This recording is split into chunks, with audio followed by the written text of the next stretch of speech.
তাহলে আবু বকর আমার নবীর প্রেমিক ছিল, নবীকে ভালোবাসে, নবীকে ইজ্জত দিয়েছে। আবু বকর ইন্তেকাল করছে, তার বড় হতে মরছে। আর আবু জেহেল আবুল আহাব আমার নবীর সাথে বেয়াদবি করেছে, গোস্তাকি করেছে, আমার নবীর সম্মানকে খাটো করেছে। এই জন্য তাদের বাড়ি হয়েছে কি পায়খানা আর প্রস্রাবখানা, যেরকম ঠিক না ঠিক। এই জগতেও যদি আপনি এই সময়ও যদি আপনি আমার নবীকে ভালোবাসেন, তাহলে ভালোবাসার খাতিরে আল্লাহ পাক আপনার ইজ্জত বাড়ায় দিবেন। আর যদি আপনি গোস্তাকে রসুল হন, রসুলকে যদি খাটো করেন, তাহলে আপনার সম্মান ইজ্জত আল্লাহ আবু জেহেলের মতন করে দিবে। জোরে বলেন ঠিক না ঠিক? জোরে বলেন ঠিক না ঠিক? এই জন্য নবীকে মহব্বত করবেন, ভালোবাসবেন, দেখবেন আল্লাহ আপনার ইজ্জতকে বাড়ায় দিবে। নবীকে ভালোবাসতো একটা জানোয়ার, এই জানোয়ারের নাম ছিল ইয়াহুর। এই জানোয়ার ছিল একটা গাধা। কি নাম? গাধা। এই গাধার নাম ছিল ইয়াহুর। ঘটনাটা একটু বলি, শোনেন, শুনবেন না আপনারা? যে একটা জানোয়ার আমার নবীকে ভালোবাসার কারণে কি সম্মান পাইছে, ভালো করে শোনেন। একদিন এক জানোয়ার গাধা আমার নবী পাকের দরবারে আসছে, দরবারে রিসালাতে আসছে।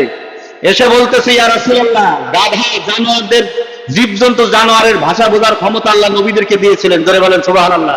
এটা নবীদের একটা মজিজা, অলৌকিক ক্ষমতা আল্লাহ দিয়েছেন। তারা যে কোনো পশু পাখি কীটপতঙ্গের ভাষা বুঝতেন। এক গাধা আছে, ইয়া রাসূলুল্লাহ, আমি একটা গাধা, আমার একটা আরজি আছে। তার নবী বললেন যে ঠিক আছে বলো। সাহাবা একটা হয়ে গায়, কিরে গাধা কি কয়? আবার নবী উত্তর দেয়।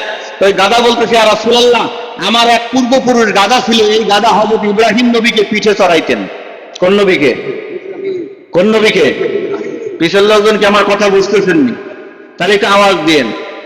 আমি এক গাধা, আমার পূর্বপুরুষ এক গাধা ছিল, যেই গাধা ইব্রাহিম নবীকে পিঠে নিয়ে ঘুরতেন।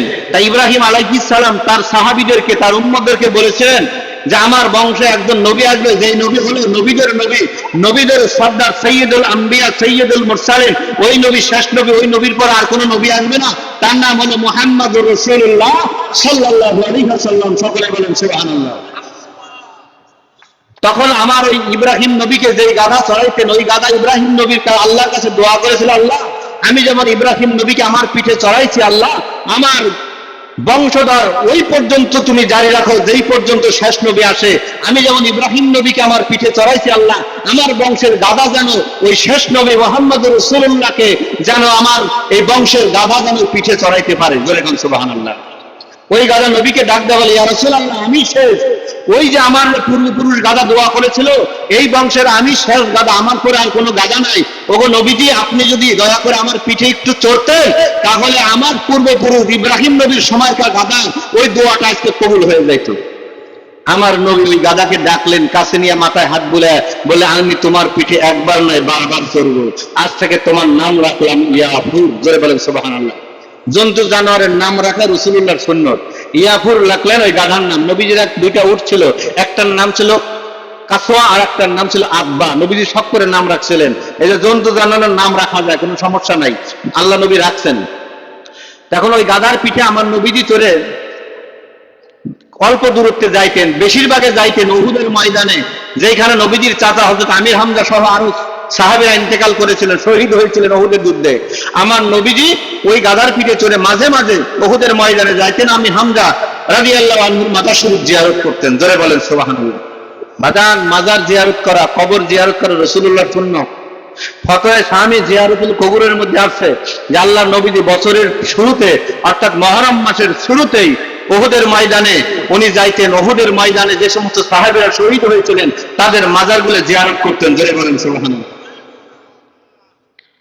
তামান নবীজি ইন্তেকালের পরে ওনার দাফন করতে প্রায় 2.5 দিন 3 দিন লেগেছিল। সাহাবারা বেকার ছিলেন, 3 দিন গাদার কোনো খোঁজ নাই। নবীজিকে দাফন করার পরে আবু বকর সিদ্দিকী বলে, ও সাহাবীরা, তোমরা দেখেছো এই ঘটনাটা হায়াতুল হাইওয়ান নামক কিতাবের মধ্যে আছে, তোমরা কি জানো, দেখেছো? এই ইয়াহুর নামক যে গাধা নবীদের কাছাকাছি থাকতো, আজকে 3 দিন সেই গাধাকে দেখলাম না, খোঁজো তো কোথায় আছে। আরো 3 দিন ধরে খুঁজলেন, মোট 6 দিন হয়ে গেল, কোনো খবর পায় না। এমন সময় মাওলা আলী কারামাল্লাহ ঝুল করে উনি বললেন, ভাই আবু বকর, আমার মনে হয় নবীজি এই গাধার পিঠে চড়ে যেই যেই জায়গায় যায়, আমরা ওই জায়গায় খোঁজ করলে হয়তো পাবো। এবার খুঁজতে লাগলেন। তার দয়াল নবীজি এই গাধার পিঠে চড়ে বেশিরভাগ সময় গেছেন আমির হামজা রাদিয়াল্লাহু আনহুর মাজারে উহুদের ময়দানে। তা সাহাবীরা যখন উহুদের ময়দানে গেলেন, যা দেখে এই গাধা, ইয়াহুর নামক গাধা আয় নবীজির চাচা আমির হামজা রহমান রাদিয়াল্লাহু আনহুর মাজার শরীফে মাথা লাগায় কাঁদতেছে, জোরে কোন সুবহানাল্লাহ। গাদায়ও মাজার চেনে, গাদায়ও মাজার চেনে, কিন্তু আমরা অনেকে মাজারের বিরোধিতা করে। বাজার মাজারে তো সাধারণ লোক থাকে না, মাজারে থাকে তো ওলি আল্লাহ, জোরে বলেন ঠিক না ঠিক? আজকে জগতের মধ্যে রহমত আছে না নাই? জোরে বলেন আছে না নাই? অথচ আপনি আমি রহমত পাচ্ছি না, কারণটা কি? কারণ হলে রহমত আমরা চুল জায়গায় খুঁজি না। চিঠি লিখেছেন আমার নামে সাজ্জাদ হোসেন রনি চিশতি, আমার বাড়ি ফরিদপুর জেলার সদর থানা, কিন্তু আমার নাম লিখছেন চিঠির উপরে, খামের উপরে, ঠিকানা দিয়ে দিচ্ছেন নারায়ণগঞ্জ। চিঠি কি যাবেনি? কেন? ঠিকানা ভুল, ঠিক না বেটি? জগতের মধ্যে রহমত আছে, আমার সাল্লাকা ইল্লা রাহমাতাল লিল আলামিন। আয় আমার হাবিব, আমি আপনাকে রহমত হিসেবে জগতের মধ্যে পাঠাইছি। আমার নবী হলো রহমত, জগতের মধ্যে রহমত আছে, আমার নবী আছে, রহমত আছে, তার মানে আমার নবী আছে, ঠিক না বেটি? না রহমত শেষ? তার রহমত কি হচ্ছে? রহমত হচ্ছে আমার আপনার নবী, তার মানে রহমত আছে তো নবী আছে। তার রহমত আছে, আমরা পাই না। কেন পাই না? আমরা ভুল ঠিকানায় খুঁজি। বলবেন হুজুর আসল ঠিকানা কোন জায়গা? কোরআন খুলে দেখেন সূরা আরাফ আয়াত নম্বর 56, ইন্না রাহমাতাল্লাহি কারীবুম মিনাল মুহসিনিন। আমার আল্লাহ ডাক দেয়া বলে নিশ্চয়ই আল্লাহ রহমত ওলি আল্লাহর কাছে আছে, জোরে বলেন সুবহানাল্লাহ। ইন্না রাহমাতাল্লাহি কারীবুম মিনাল মুহসিনিন। মুহসিনিন আউলিয়া کرام সালেহিন বান্দা যারা, ওলি আল্লাহ যারা, তাদের কাছে আল্লাহর রহমত আছে। অথচ আমরা সেই ওলি আল্লাহ থেকে আমরা দূরে থাকি, ঠিক না বেটি? মাজারে যাইস না, পীরের দরবারে যাইস না, আল্লাহ কয় ওলি আল্লাহর কাছে আছে রহমত, আর আপনাকে আমাকে বাধা দিবে যে ওই রহমতের কাছে যাইস না। এই জন্য আমাকে কপালে এত দুর্গতি, জোরে কোন ঠিক না বেটি? এই জন্য বেশি বেশি করে আল্লাহর ওলিদের সোহবতে যাবেন, আল্লাহর ওলিদের মাজার জিয়ারত করবেন। তারবিয়াত সালেক 3য় খণ্ডের মধ্যে আশরাফ আলী থানভীকে প্রশ্ন করা হয়েছিল, হুজুর ওলি আল্লাহদের মাজার জিয়ারত করলে কি কোনো ফায়দা হয়? বলে হ্যাঁ, ওলি আল্লাহদের মাজার জিয়ারত করলে ফায়দা হয়, বরকত হয়, জোরে বলেন সুবহানাল্লাহ। বাবারা, বন্ধুরা আমার,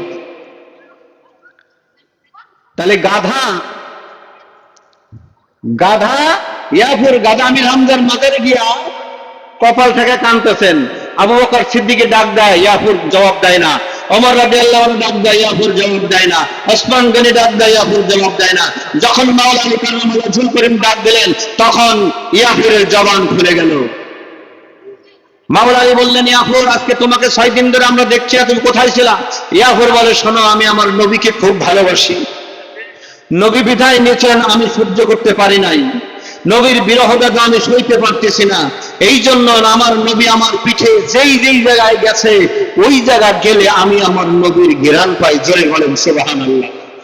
তরিকতের লোক যারা এখান থেকে ভালো করে নিগুড় তত্ত্ব শোনেন, রূপরাজ শব্দ গন্ধ স্পর্শ 5টা বিষয় আছে না নাই? কি আছে না নাই? আহা, নিজামুদ্দিন আউলিয়ার দরবারে কাওয়ালরা কাওয়ালি গায়, নবীর সম্মান গজল গায়ে যায়, আর নিজামুদ্দিন আউলিয়া খুশি হয়ে জুতা দেয়, ওনার কাছে টাকা নাই, পথ দিয়ে যায়, ওই পথ দিয়ে আছে ওনার খলিফা আমির খসরু রহমাতুল্লাহ আলাইহি, উনি পথ দিয়ে আসে, ব্যাপার কি আমার মুর্শিদের ঘ্রাণ পাওয়া যায় কে? জোরে বলেন সুবহানাল্লাহ। কেমন মুর্শিদ আর কেমন তার মুরিদ যে পীরের ঘ্রাণটা পেয়ে যাচ্ছে। এই জন্য সাধক বলছেন, গরুর বাড়ি, পীরের বাড়ি, শিষ্যের বাড়ি, বিনা তারে তাল লাগাবি, গরুর কলবে উঠলে ফায়াস, তোর কলবে আলাপ পাবি, প্রেম রসে থাকো ডুবি, ঠিক না বেটি? আরো জোরে বলেন ঠিক না বেটি? আমির খসরু বলতেছে, ব্যাপার কি রে? রাস্তা দিয়ে লোক যায়, আমার মুর্শিদের ঘ্রাণ কয়, এই তোমরা দাঁড়াও, তোমরা কোন জায়গায় গেছিলা? বলে আমরা গেছিলাম দিল্লিতে, নিজামুদ্দিন আউলিয়ার দরগায় গেছিলাম, আমরা উনাকে গজল শুনে আইছি। তা উনি কি কিছু দিছে? বলে হ্যাঁ, উনি আমাদেরকে হাদিয়া দিছে। কি হাদিয়া দিছে? বলে টাকা দেয় নাই, ওনার জুতা জোড়া দিছে। তা জুতা জোড়া নিছে, নিয়ে বলতেছে, বাবা কাওয়ালরা, তোমরা তো আমার মুর্শিদের কাছ থেকে আনছো, ওটা তো নিজামুদ্দিন আউলিয়ার কাছ থেকে আনছো জুতা জোড়া, এই জুতা জোড়া আমার কাছে বিক্রি করো। কত টাকা? কোন কোন বর্ণনা আছে 1000 স্বর্ণ মুদ্রা, কোন কোন বর্ণনা আছে আরো কম বেশি। তা আমি 1000 স্বর্ণ মুদ্রায় ধরলাম। বলে এটা নিয়ে যাও আর জুতা জোড়া আমারে দাও। ওই সময় একটা জুতা, এক জোড়া জুতার দাম 1 স্বর্ণ মোহরও না। তা উনি কিনে আনছেন, কিনে আইনা যখন দরগায় আসছেন নিজামুদ্দিন আউলিয়ার দরবারে, নিজামুদ্দিন আউলিয়া মুচকি একটা হাসি দেয়, পায় ও আমির খসরু, তুমি আসছো, আমার জন্য কি নিয়ে আসছো?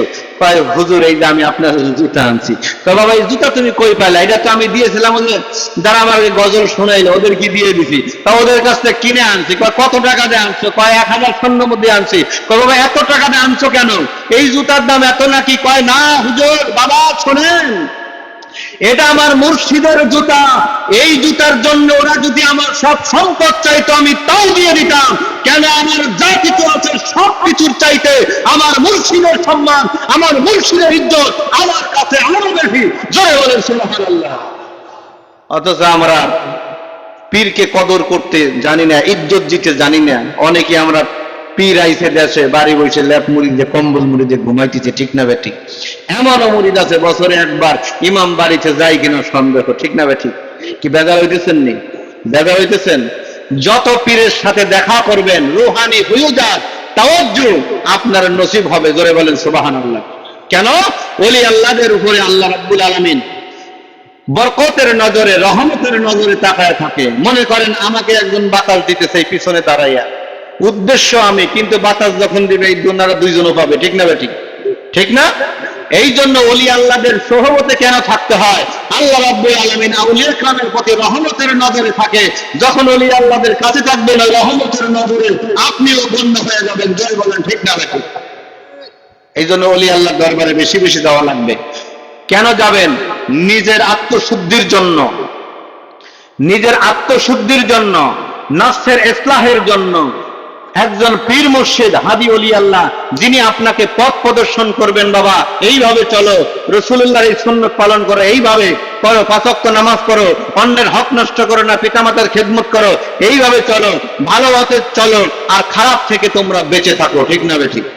এই জন্য যখন তওবা করানো হয়, বায়াত গ্রহণ করা হয়, তখন কিন্তু বলা হয় যে তওবা করিতেছি আমি জীবনের সমস্ত গুনাহ হইতে, সগীরা কবিরা জানা অজানা সব গুনাহ হইতে তওবা করতেছি, ঠিক না বেঠিক?